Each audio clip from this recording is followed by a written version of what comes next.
Hey my fellow ink drinkers, welcome to Dark Violet Dreams, where I share my love of books, movies, and other deliciously dark delights. Whether you celebrate spooky season all year or just during the fall, I've got a whole stack of books to share with you today. First up is Edgar Allan Poe's classic stories.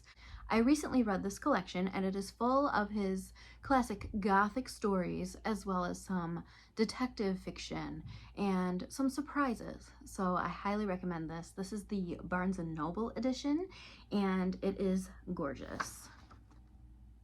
If you'd like to hear more about this, I will link the videos below.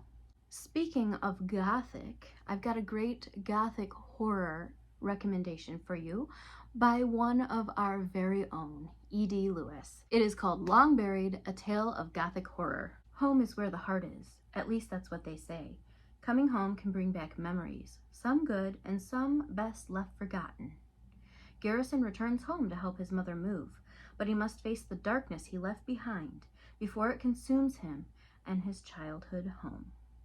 If you're up for something that's set in the 1800s, perhaps, possibly based on real life events, I highly suggest checking out The Confession by Chad Miller. The year is 1887, and in the quaint Pennsylvania town of Temple, Isabella stumbles upon a gruesome sight, her father and stepmother brutally hacked to death. As the police investigation unfolds, gossip and rumors swirl through the tight-knit community. Her household, always steeped in simmering tension, harbors secrets that echo within its halls. As an arrest is made, the town becomes embroiled in the trial of the century. Grisly truths emerge, and no one is prepared for the shocking conclusion of this dark tale. This harrowing story, loosely inspired by the Lizzie Borden murders, will send chills up your spine. How about some romantic poetry with a dark twist? I recommend Thorns of My Heart by our very own D.L. Tillery. Embark on a poetic journey through the shadows of passion with Thorns of My Heart, a mesmerizing collection of 100 dark and evocative poems. How about something spooky with beautiful prose? If These Bones Could Talk by Michael Tyree would definitely fit the bill. In a house of the restless dead, a lone phantom, Calvin, walks the halls and sometimes vacant rooms of 6023 Walnut Street.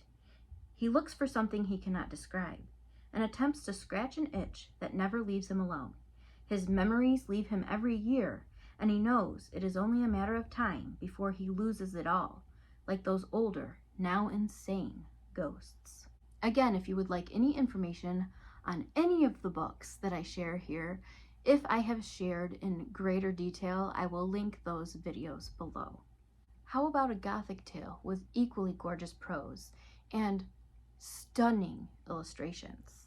Blessed Skeletons by Robert Weaver is another book I highly recommend. After 10 years in exile, a former judge is invited back to his hometown to help solve an occult murder committed by a killer thought to be the ghost of a hanged man.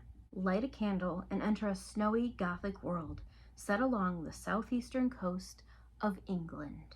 If you're yearning for those Sleepy Hollow vibes with a middle grade friendly voice, I highly suggest The Sleepy Hollow Gang by Robert P. Ottone. The Headless Horseman is back, a gang of middle school misfits, an occult ritual, a legendary spirit from America's past. What could possibly go wrong? On Halloween night, Derek Houseman, recent arrival to the Sleepy Hollow region of upstate New York, joins a group of classmates for an evening of trick-or-treating. They also have plans to perform a ritual that's gone viral online. A ritual that just might work. Speaking of Sleepy Hollow, I can't talk about spooky season without recommending the original, The Legend of Sleepy Hollow by Washington Irving. A short story / novella that really packs a punch. If you have not read this classic story, I highly recommend it. If short spooky stories are your thing, Something Wicked, Something Dark by Jamie Stewart is perfect for the spooky season. To tourists, Arabella is just another Irish seaside town, busy in summer, dead in winter. Those that live there know different. Those that live there know. Arabella is different. A place where the jangle of music can be heard echoing up and down dark streets at night from the ice cream man. Where every Halloween the undead rise to tell campfire tales. Where a man decides to clean up the streets, doing so with a rusty hacksaw. If you're up for a killer collaboration, Mischief Night is just the novella for you. Written by Mark Taus and E.C. Hansen, this is sure to send shivers up your spine. Hallows Eve. Lavish decorations adorn overly large houses with bags of expensive half-eaten candy in stuffed pantries, ready to be served. But one home down Fox Run Lane remains unlit, its occupiers settling into the usual evening of awkward silence punctuated with spiteful chatter. A knock at the door changes everything, subsequent events shaking their fragile little lives to the core, all secrets spilling to now hallowed ground.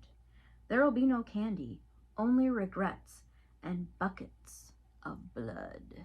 How about a dark and spicy twist on traditional fables and fairy tales? I've got the series for you. The Forbidden Fables series by Savvy Rose, my favorite being the first, The Wolf of the Woods. Exiled for murder, all because of the beast inside me, blood, war, and women roused me, and the moon stilled me. I did not hunt these woods for children, though the men in the black coats do. I pay no mind to them, because they leave offerings at my footsteps. I am no god, but I enjoyed being revered. My thoughts never strayed from the day-to-day tasks, until the day I saw the fox-haired girl. She was to be mine, and I would shed as much blood as Odin would allow to make that so. My father handed my mother to the men who burned her on a pyre. I was left with my gran, tucked away inside a cabin in the Welsh woods. My mother's books were all I had left of the brave woman I once idolized. Soon the woods called me, the dark depths seeming more inviting than my reality. It wasn't until I awakened that I realized just what my curiosity had done. Before me stood not a beast, but a man so fierce that I would forsake my God just to worship him. If you're looking for a story that's heavy on the sex, drugs, and rock and roll, Autumn Gothic by Brian Boyer might just be for you. In San Francisco, Sierra falls in love with her favorite author. After learning that Vivian Kane grew up in a haunted house, she persuades Vivian to take her to the mansion in West Virginia, where they encounter a savage entity known as the Sorceress of Night. In Los Angeles, Delilah, a celebrated musician, kills humans as sacrifices to the ancient gods of death. When Mark, her guitar player, discovers her evil ways, she gives him two choices: leave California or become her next victim. He flees, and then Delilah changes her mind, killing people across America while pursuing him as he travels east. After she tracks him to a mansion in the mountains of West Virginia, monsters both human and inhuman collide on Halloween night. How about a Halloween anthology edited by the one and only Marcus Hawk? This Halloween, usher in the spookiest of seasons with a collection of 14 haunting tales from some of the finest talents in indie horror today. A curious coffin calls to trick-or-treaters. A group of ghosts seek revenge on the one who took their lives. A woman who makes her own candy uses the most wicked of recipes. A man discovers a naked girl in the woods with no clue of who or what he should fear. A witch witnesses an atrocity and does everything in her power to prevent history from repeating itself. A pair of otherworldly beings know the every desire of those who trespass in their abode. A local boogeyman casts a yearly shadow over the neighborhood and everyone in it. Another Gothic tale sure to pull at the heartstrings of mothers and fathers alike. Sleeping Celeste by the lovely Alana K. Drex. It is October 1885, and Marie Maycott seems to be the only one who knows what has happened to her daughter, Celeste. She is angry that no one else understands her daughter's condition, as any mother would be. Then one chill night, groundskeeper for Heathridge Cemetery, Jacob Willis, tells her a dark secret in his family's past that just may hold the key to her problem. Marie will need to set off on a journey to find out. one in which she will discover terrible parts of herself, parts that would have been better off left buried. And some are going to find the truth of the timeless adage, it is best not to come between a mother and her child. There are some content warnings in this and basically every book that I'm sharing with you today. So if you are concerned about the content of any of these books, feel free to check in with me or look into these books further to find what you're looking for or what you may be concerned about. If you have very specific things that could trigger you or really upset you, look for those specific things or ask outright if that specific thing is in any of these books. Up next is a classic that is absolutely family friendly. There is a movie that I have yet to see that is based off of this classic, but this is one of those that I like to read every spooky season ever since I first read it, and that is The Halloween Tree by Ray Bradbury. I love this cover. There's lots of editions, of course, because again, it's a classic. So you're going to get many options when searching for your own copy. On Halloween night, 8 trick-or-treaters gather at the haunted house by the edge of town, ready for adventure. But when something whisks their friend Pip away, only one man can help the boys find him. Join the sinister Carapace Clavicle Moundshroud as he takes them on an unforgettable journey through space and time, deep into the mysteries of the spookiest of all nights. Can the boys save Pip before it's too late? How about a cultish story set in the deep woods? Crows is my favorite book by Mark Towse, and I will forever sing its praises. I absolutely loved this one. Tapping at his window, perching atop his daughter's grave, why will the crow not let Patrick mourn in peace? According to superstition, a single crow is an omen of bad things to come. So why does Patrick feel compelled to leave his already broken life behind and follow his stubborn, uninvited guest into the deep woods? And what delights await? I know you want another middle grade recommendation, don't you? This book is set on Halloween night. It has all the Halloween vibes, and my kids and I were absolutely here for it. It is called The Time Watchers by Robbie Miles. Emmy, Sam, and Jack have always been best friends, and that's the way they liked it. The trio of besties were inseparable and did everything they possibly could together. This Halloween was going to be no different. They had big plans for the most epic all-nighter sleepover, filled with popcorn, candy, pizza, and of course, scary movies. However, things start to unravel quickly when a voice calls out to Sam in the middle of the night, interrupting their big sleepover. Emmy and Jack wake up to find their friend is missing and immediately embark on an adventure to find him. What they didn't realize is that the world isn't just full of popcorn, candy, pizza, and scary movies. It's filled with evil. Their journey leads them directly into the clutches of the evilest being that ever lived, directly into the hands of the Watcher. How about a good slasher to get the blood pumping? Wicked Blood by E.C. Hansen is probably my favorite of his. He's got a lot of stories under his belt, but I absolutely loved this slasher. After the unexpected death of their parents, 3 teenagers must fend for themselves in a farmhouse. Marina, the lone daughter of the Florin family, assumes the reins of the family, but her brothers start to display weird habits, and their penchant for violence gets out of control. Will Marina be able to contain them, or will she submit to their power in an attempt to prolong her young life? How about a Western ritualistic horror story? Almost Ruth is your golden ticket. This book, written by Tyler Jones, cover created by Gemma Amor. It is one of my all-time favorite covers.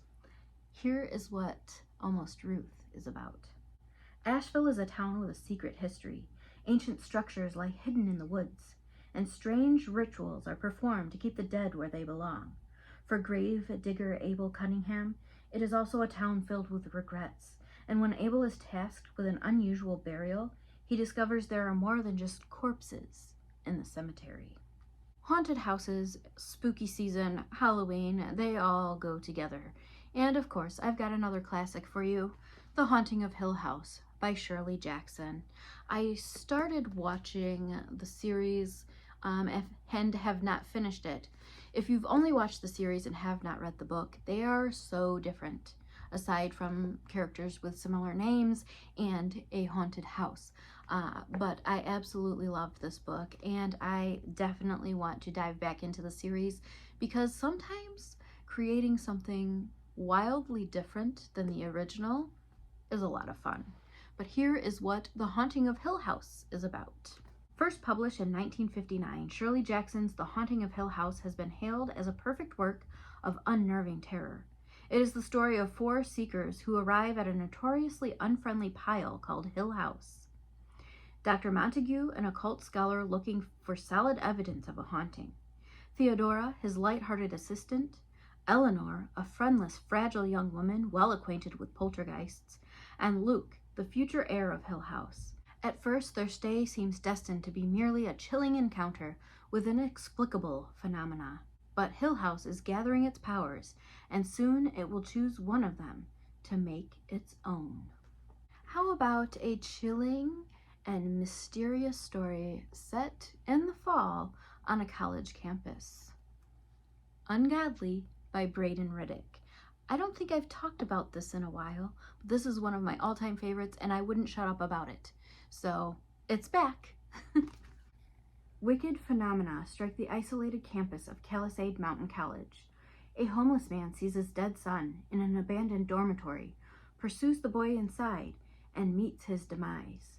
In the dark of night, a student witnesses a man plummet from a high-rise, a surefire suicide, but the detectives find no body. A campus police officer on patrol suddenly develops a taste for rape and a homicidal hunger. The townspeople always sensed an intangible wrongness on the mountain, even before the evil enigma was afoot. And last but not least, I would like to recommend, if you haven't checked out Dracula by Bram Stoker, it is the perfect time to dive in to this classic story. It is not loved by all, but it is one of my all-time favorite classic horrors. So if you're interested in that, definitely check it out. And of course, watch the beloved movie from the 90s with an all-star cast. Thank you for joining me here in my bookish space. I hope that you found something that you'd like to check out. If you saw any favorites here, please let me know. We can chat about the book in greater detail. And I'd love to hear any recommendations you have for spooky season reads. If you're interested in hearing my spooky season movie recs, stay tuned. Hit that subscribe button, and I will be back soon with those recommendations. Cheers to all the spooky season goodness. Until next time.